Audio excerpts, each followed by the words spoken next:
이사야 2장을 함께 읽겠습니다. 아모스의 아들 이사야가 받은 바 유다와 예루살렘에 관한 말씀이라. 말일에 여호와의 전에 산이 모든 산 꼭대기에 굳게 설 것이요 모든 작은 산 위에 뛰어나리니 만방이 그리로 모여들 것이라. 많은 백성이 가며 이르기를 오라 우리가 여호와의 산에 오르며 야곱의 하나님의 전에 이르자. 그가 그의 길을 우리에게 가르치실 것이라. 우리가 그 길로 행하리라 하리니 이는 율법이 시온에서부터 나올 것이요 여호와의 말씀이 예루살렘에서부터 나올 것임이니라. 그가 열방 사이에 판단하시며 많은 백성을 판결하시리니 무리가 그들의 칼을 쳐서 보습을 만들고 그들의 창을 쳐서 낫을 만들 것이며 이 나라와 저 나라가 다시는 칼을 들고 서로 치지 아니하며 다시는 전쟁을 연습하지 아니하리라. 야곱 족속아 오라 우리가 여호와의 빛에 행하자. 주께서 주의 백성 야곱 족속을 버리셨음은 그들에게 동방 풍속이 가득하며 그들이 블레셋 사람들 같이 점을 치며 이방인과 더불어 손을 잡아 언약하였음이라. 그 땅에는 은금이 가득하고 보화가 무한하며 그 땅에는 마필이 가득하고 병거가 무수하며 그 땅에는 우상도 가득하므로 그들이 자기 손으로 짓고 자기 손가락으로 만든 것을 경배하여 천한 자도 절하며 귀한 자도 굴복하오니 그들을 용서하지 마옵소서. 너희는 바위 틈에 들어가며 진토에 숨어 여호와의 위엄과 그 광대하심의 영광을 피하라. 그 날에 눈이 높은 자가 낮아지며 교만한 자가 굴복되고 여호와께서 홀로 높임을 받으시리라. 대저 만군의 여호와의 날이 모든 교만한 자와 거만한 자와 자고한 자에게 임하리니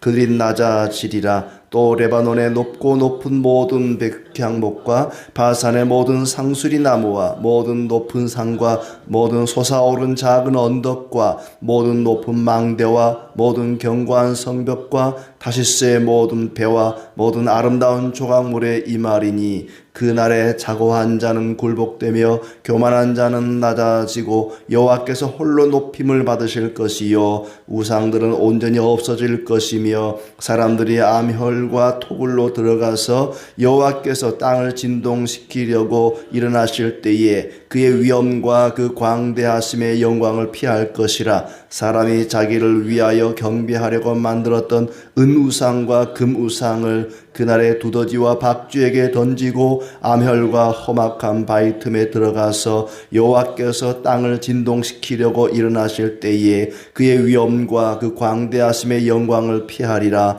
너희는 인생을 의지하지 말라. 그의 호흡은 코에 있나니 셈할 가치가 어디 있느냐. 아멘. 네, 반갑습니다. 이 5월 한 달도 하나님께서 풍성한 은혜 주시기를 진심으로 축복합니다. 이사야서를 이제 한 2달 넘게 읽어갈 텐데 이사야서를 읽는 가운데에도 또 하나님의 위로와 평강이 있기를 바랍니다. 1장은 이제 어제 수요일 저녁 시간에 살펴보았고 오늘은 2장입니다. 2장은 말일에 대한 예언입니다. 1장은 이사야 당시 현실에 대한 이야기죠.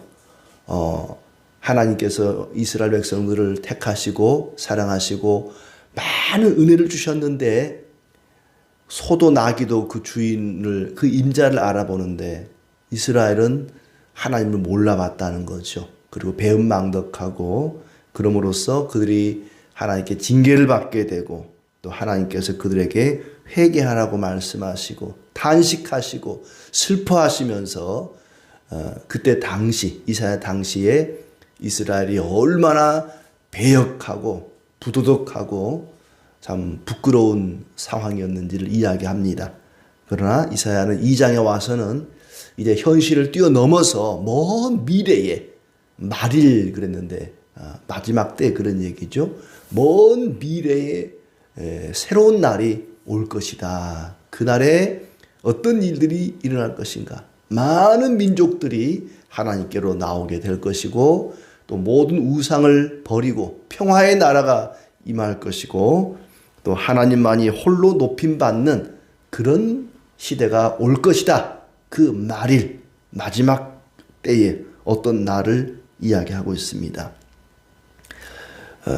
2절에 보시면 말일에, 그렇죠? 말일에 여호와의 전에 산이 모든 산 꼭대기에 굳게 설 것이요.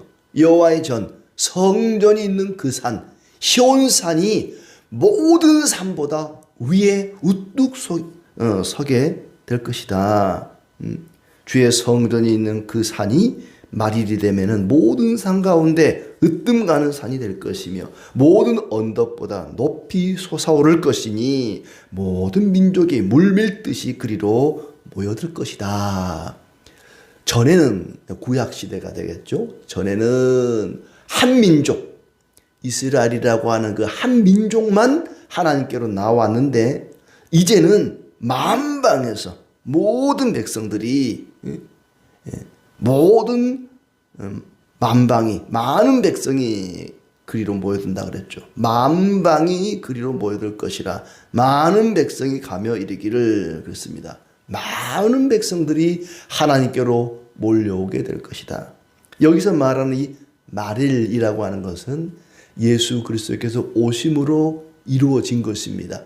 그리고 지금도 이루어져 가고 있고 예수님이 다시 오실 때 완성될 그 날입니다. 말일이라고 하는 것이 무슨 몇 월 며칠 딱 하루 정해져 있는 것이 아니라 아주 우리가 볼 때는 긴 기간이죠. 하나님 볼 때는 뭐 천년이 하루 같다 그랬으니까 한 날로 보이겠지만 사람 볼 때는 굉장히 긴 기간인데 예수님이 오심으로써 시작되고 다시 오심으로써 완성될 그 날, 그 날이 말세라 그랬죠. 지금이 말세입니다. 말세예요. 말일입니다. 교회를 통해서 이루어질 그 나라죠. 그리스도를 통해서 이루어질 그 날을 가리켜 말일 그랬습니다.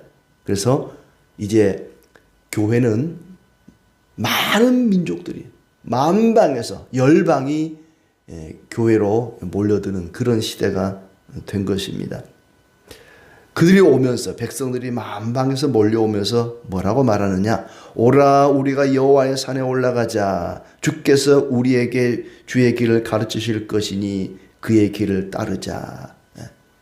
교회를 가면서 하나님 앞에 나아가면서 나만 혼자 가는 것이 아니라 많은 사람들을 초대한다는 거예요. 초대한다. 오라 우리가 함께 가자. 우리가 함께 그리스도께로 나아가자. 예수님을 믿고 하나님께 나아가는 사람들은 나만 혼자 가는 게 아니라 전도를 합니다. 오라 우리가 함께 가자. 여호와께 나아가자. 주께서 우리에게 길을 가르치실 것이다. 그의 길을 따르자 할 것이다. 또 율법이 시온에서 나오며 주의 말씀이 예루살렘에서 나온다. 그렇죠? 복음의 진리는 예루살렘에서부터 시온에서부터 시작이 되었습니다. 예수님께서 예루살렘 올라가 십자가에 못 박혀 죽으시고 부활하시고 승천하시고 그 예루살렘에서부터 복음이 시작된 것이죠. 율법이 시온에서 나오며 주의 말씀이 예루살렘에서 나온다. 예루살렘에서부터 하나님의 교훈이 시작이 된 것입니다.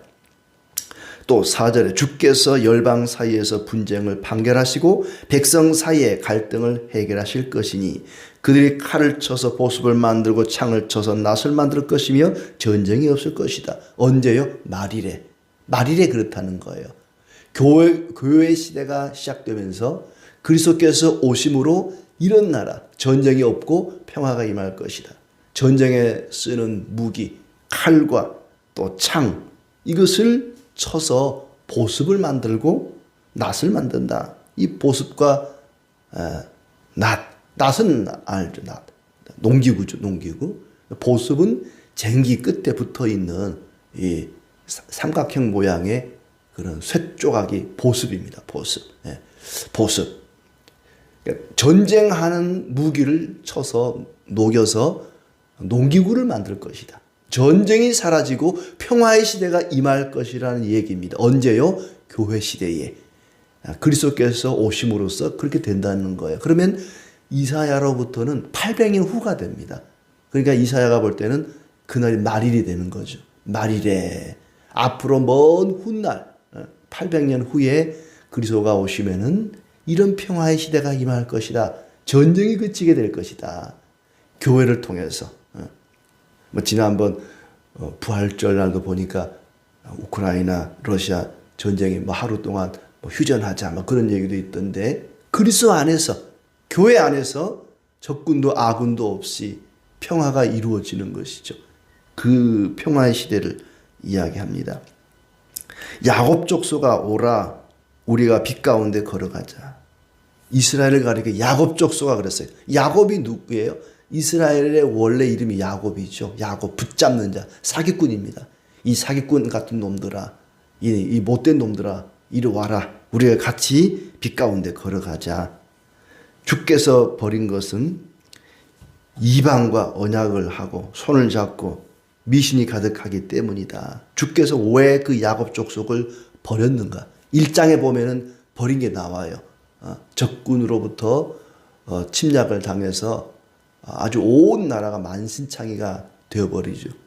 사람으로 치자면 머리부터 발끝까지 피투성이가 될 정도로 유다가, 예루살렘이 아주 징계를 받습니다. 그렇게 버림받은 이유는 뭐냐? 6절을 보니까 동방풍속이 그들에게 가득했다. 블레 사람처럼 점을 쳤다. 이방인과 더불어 손을 잡아 언약했다.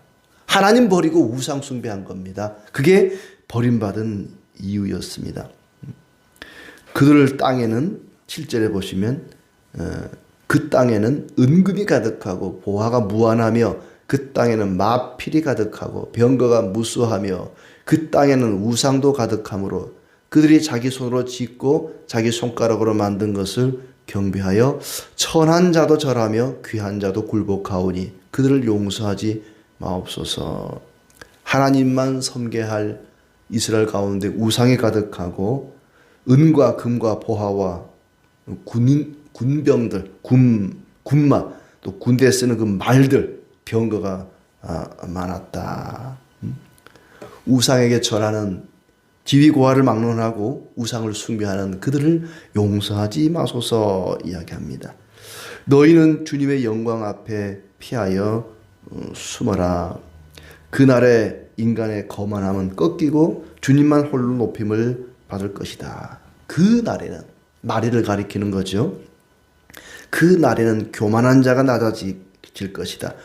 높은 산, 솟아오른 언덕, 망대와 견고한 성읍, 아름다운 조각물이 낮아지는 날이다. 높은 것들은 다 낮아질 것이다. 교만한 자는 꺾일 것이고 높이 솟아오른 산들은 다 낮아질 것이다. 그런 속담이 있습니다. 가장 높은 산이 벼락을 가장 많이 맞는다. 우리말에도 그런 거 있죠. 모난 돌이 정 맞는다. 툭 튀어나온 모난 돌이 정 맞는다 하는 것처럼 튀어나온 솟아오른 그런 산이 제일 벼락을 많이 맞는다. 교만한 자는 다 낮아질 것이다 그랬습니다. 언제요? 그리스도께서 오시면, 그리스도의 날에, 말일에, 교회 시대에는 그렇다는 얘기입니다. 높이 솟아오른 것들은 다 낮아질 것이고 우상들은 온전히 사라지게 될 것이다. 사람들이 주님을 두렵고 두려워하고 또 그 영광 앞에 굴복하면서 동굴로 들어가게 될 것이다. 19절에 사람들이 암혈과 토굴로 들어가서 여호와께서 땅을 진동시키시려고 일어나실 때에 그의 위엄과 그 광대하심의 영광을 피할 것이라. 하나님의 위엄과 광대하심 앞에 두려워서 사람들이 동굴로 숨어들 것이라 그랬습니다. 그 날이 오면 은과 금 우상을 두더지와 박쥐에게 던져버릴 것이다. 우상을 던져버리고 하나님께로 피하게 될 것이다. 그 날이 오면 마리를 이야기합니다. 그러므로 결론적으로 마지막 22절에 너희는 인생을 의지하지 말라. 그의 호흡은 코에 있나니 새말 가치가 어디 있느냐. 코끝에 호흡이 끊어지면 사라질 인생을 의지하지 말고 오직 영원하신 하나님만 의지하라는 얘기입니다. 사람은 그 생명이 코끝에 호흡에 달려 있습니다. 그 호흡이 끊어지면 인생은 끝장이 납니다. 너희는 사람을 의지하지 마라.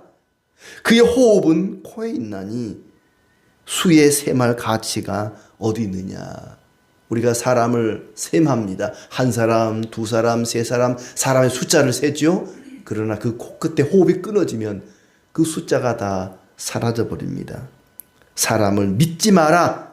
코에 숨이 붙어 있을 뿐 보잘것없는 것이 인간이다. 응? 장례식을 가보면 그런 생각이 많이 들어요. 참 인생이 허무하구나. 응? 저렇게 떵떵거리고 승승장구한 사람도 저렇게 그냥 아무것도 아닌 그야말로 무로 돌아가는 것 같은 그런 느낌을 받습니다. 그게 인간이죠. 그런 인간을 의지하지 말고 하나님만 의지하라. 동굴로 피했다 그랬는데 사람들이 동굴로 피했다 그랬어요. 하나님의 위엄과 광대하심을 두려워해서 동굴로 피했다 그랬는데 동굴로 피할 것이 아니라 하나님께 피해야죠. 하나님이 우리의 피난처이시거든요. 엄마가 매를 들고 때리면 어디로 피해요? 아빠한테 피해요? 엄마한테로 피해야 돼요. 엄마 때리지 마세요 하고 엄마를 와라 끌어안으면 때리지를 못해요. 하나님이 나를 때리면 동굴로 피하고 우상에게 피할 것이 아니라 하나님께로 피해야죠. 하나님 잘못했습니다. 저 때리지 마세요. 하나님께 피해야죠. 그 날이 오면 그렇게 될 것이다. 말일에 예수님이 오심으로 시작되고 지금도 진행 중에 있는 그 말일, 장차 주님 다시 오시면 그날이 완성이 될 것입니다. 그때가 되면은 지금 이 시기되죠. 많은 백성들이 온 세계 민족이 여러 민족들이 주님 앞으로 나오게 될 것이다. 실제 그렇게 되고 있지 않습니까? 이 많은 사람이라는 것은 여러 사람 그런 얘기입니다. 여러 민족, 여러 부류의 사람들 그들이 하나님 앞에 나오게 되고 전쟁이 그치고 평화가 임할 것이다. 교회 안에서는 그리스도 안에서는 평화가 임합니다. 근데 그리스도 밖에서 전쟁이 일어나죠. 자, 예수님을 믿는다 그러면서 전쟁을 일으키는 사람들은 진짜 믿는 게 아닙니다. 자기 이익을 위해서 예수님을 믿는 척, 하나님을 섬기는 척 하는 거죠. 말로는 우크라이나도 러시아도 다 기독교 국가라 그래요. 예수님 믿는다고 그럽니다. 그러면서도 전쟁을 하는 것은 제대로 믿는 게 아니겠죠. 그리스도 안에서는 반드시 전쟁이 그치고 평화가 임하게 되어 있습니다. 이스라엘 가운데는 있어서는 안 될 것이 있고 있어야 할 것이 없는 그런 상황이었습니다. 일그러진 모습이죠. 7절을 보시면 그들에게 뭐가 있었어요? 은금이 가득하고 보화가 무한하며 마필이 가득하고 병거가 무수했다. 우상도 가득했다. 돈이 많은 게 잘못은 아닙니다. 문제는 그걸 의지한다는 거죠. 하나님을 의지하지 않고 은금을 의지한다는 거예요. 은과 금이, 이 많은 보화가 나를 지켜주겠지. 이 말과 병거들이 나를 지켜주겠지. 그리고는 하나님을 버리고 그것들을 의지하는 게 문제죠. 그게 많은 게 문제가 아닙니다. 정말 그들에게 있어야 할 것은 은금 보화와 말과 병거가 아니라 하나님의 성품을 닮은 자비와 긍휼과 사랑과 그리고 성령의 아름다운 열매들입니다. 그것이 있어야죠. 교회와 성도들은 무엇을 자랑하는가? 교회에서 성도들이 모여서 뭘 자랑하는가? 우리 이렇게 돈 많이 벌었어. 이렇게 성공했어. 이렇게 크고 좋은 집에 이사 갔어. 이렇게 좋은 물건을 샀어. 이렇게 비싼 이 목걸이를 귀걸이를 샀어. 이런 걸 자랑하는 게 아니라 나는 지난주에 이런 말씀을 읽었는데 너무나 감동적이었고 나는 그 말씀대로 살아가려고 애쓰고 있어. 나는 정말 사랑할 수 없는 사람을 사랑하고 긍휼을 베풀었어. 누구는 이렇게 사랑을 베풀며 살고 있다. 덕을 베풀면서 하나님의 말씀을 이렇게 순종하면서 살고 있다. 이게 자랑거리고 그게 부러움이 돼야죠. 세상 사람들이 자랑하는 것처럼 또 부러워하는 것처럼 그렇게 은근 보화가 많은 것을 자랑하고 부러워할 것이 아니라 하나님 말씀대로 살아가는 것이 자랑거리가 되고 그것이 부러움의 대상이 되어야 할 것입니다. 성도들에게 있어야 할 것이 무엇인지, 있어서는 안 될 것이 무엇인지 분명하게 보여주고 있습니다. 우리는 무엇을 자랑하고 순종할 것인가, 부러워할 것인가, 정의와 믿음과 순종과 성실과 오래 참음과 사람들이 자랑하는 그것 은근 보화 마병이 지켜주는 것이 아니라 하나님이 우리를 지켜주십니다. 그러니 그것들을 의지하지 말고 사람도 의지하지 말고 이 세상에 있는 것들을 의지하지 말고 영원하신 하나님을 의지하라. 호흡이 끊어지면 흙으로 돌아갈 인생을 의지하지 마라. 예레미야 17장 5절에 이렇게 얘기합니다. 사람을 믿으며 육신으로 그의 힘을 삼고 마음이 여호와에게서 떠난 그 사람은 저주를 받을 것이다. 하나님을 떠나서 사람을 의지하고 세상을 의지하는 자는 저주를 받을 것이라고 이야기합니다. 유대인들의 교육법 가운데 그런 게 있대요. 조그만한 이 어린 아이를 아버지가 집어 던져버린대요. 물론 무슨 팔다리 부러지도록 그렇게 세게 던지지는 않겠죠. 저리 밀쳐버린다는 거예요. 그러면 아들이 아버지 왜 이러세요? 아버지 이럴 사람이 아닌데 저를 왜 버리세요? 아버지께로 오는 거예요. 그럼 또 버린대요. 너 저리 가. 또 버린대요. 그럼 또 아니 아버지 왜 이러세요? 아버지께 오는 거예요. 나 또 저리 가. 이 반복한다는 거예요. 그러면서 이 아버지도 언젠가 너를 떠날 날이 올 것이고 너를 버릴 날이 올 것이다. 그러니 나를 의지하지 마라. 이 애비도 의지하지 말고 사람을 의지하지 말고 영원하신 하나님만 의지해라. 이걸 가르치려고 아이를 그렇게 버린대요. 굳이 그렇게까지 할 필요가 있나 싶은데 아무튼 어려서부터 사람을 의지하지 마라. 누구도 의지하지 말고 오직 하나님만 믿고 의지하고 섬겨라. 이걸 가르친다는 것입니다.